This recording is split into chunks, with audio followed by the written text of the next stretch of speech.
Келесі әзіл сықақшы Қызылорда облысы дейді. Бізде енді міне айтып отыр, Қызылорда, Семей, Торғай, жалпы басым, Шымкент, Ақтаудан да жақсы келіп жатыр.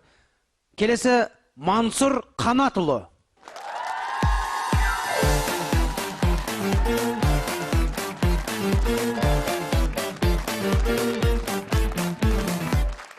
Саламатсыз ба? Мансұр Қанатұлы қалай?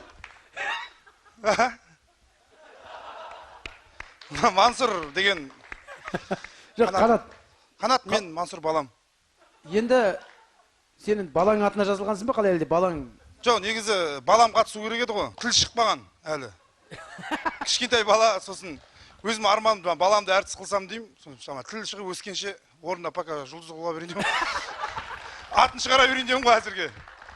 Орын алып қойын деп жатыр да? Орын алып қойын деп жатыр. Бірден топ ете қалсын да, бірден. О, Мансұр мынау екен ғой деп қалсын деп едім ғой. Мансұрдың орнын қазір бренд дайындап жатырмын десей. Иә, осындай бір. Маққа деген. Маққа деген не? Қана деген сияқты, Қайрат Нұртас деген сияқты. Кен, Мансұр Қанатұлы деген сияқты. Иә, жақсы, Мансұр дейміз бе, Қанат дейік пе? Негізі Мансұр дей беріңіздер, осы бастан балам аты шыға берсін деп жатырмын. Жақсы, Мансұр, баста. Кез келген әзіл айта беруге болады ғой бұл жерде, ережесі. Болады. Кез келген адамды айтып күлдіре беруге болады, иә? Болады. Белгілі бір саясаткерлер, әзіл сықақшылар. Болады. Бастайын онда. Баста. Тұрсынбек. Қалжындадым. Ережесі дегенге әйтеуір шамал, қолымнан келгенше бетіммен кетіп отқам ғой. Жалпы байқағам, ер азамат өмірде үш нәрсе істеу керек екен. Біріншісі тал отырғызу керек екен. Еркек болып бір тал егу керек. Екіншісі үй салу керек екен. Үшіншісі жалпы баланың дүниеге келуіне себепкер болу керек екен. Мен бүйтіп солардың барлығын бүйтіп ойладым мен. Істеуге болады былай деп. Өмір баладан бастап кете береді екенмін да мен. Баладан бастап кете берем. Тал отырғызайын деп бүйтіп жерді қазып ойлайсың, мә ана суару керек. Оны өскені күтесің, мә ешкі қой жеп қоймасын. Сосын егерім дейсің да, үйге кетіп қаласың балаға көбейтейін деп. Үй отырғызайын деп бүйтіп фундаментін құясың, оны ойлайсың. Сосын мә ана өзбектер жалдау керек, ананы істеу керек, мынаны істеу керек. Сосын үшінші балаға қарай кетіп қала бересің. Үшіншісінен бастап кеткен екенмін. Қарап тұрсам, Құдайға шүкір, мен 3 балам бар. Мансұр, Нұрали, Арайлым деген 3 балам бар. Мен енді 3 балам болғаннан кейін, енді әке болғаннан кейін олар тәрбиелеу керек қой. Ойладым, мен қандай әкемін деп өзіме сұрақ қойып көрдім.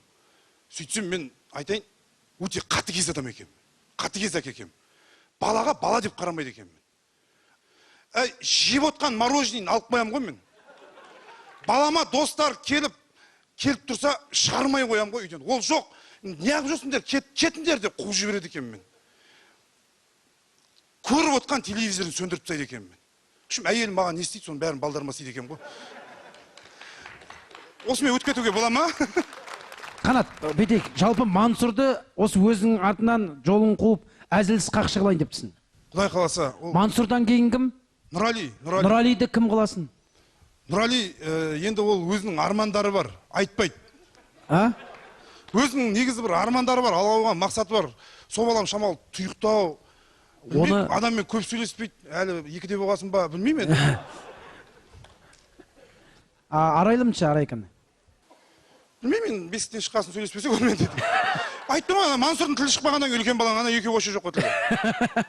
Жақсы енді, Мансұр енді мұна әзіліңе мен не айтам енді, кішкене Қанат болсаң, басқаша айтар едік, Мансұр болғасын айтып тұр. Қанат болсам мен білесіз ғой, жыртам.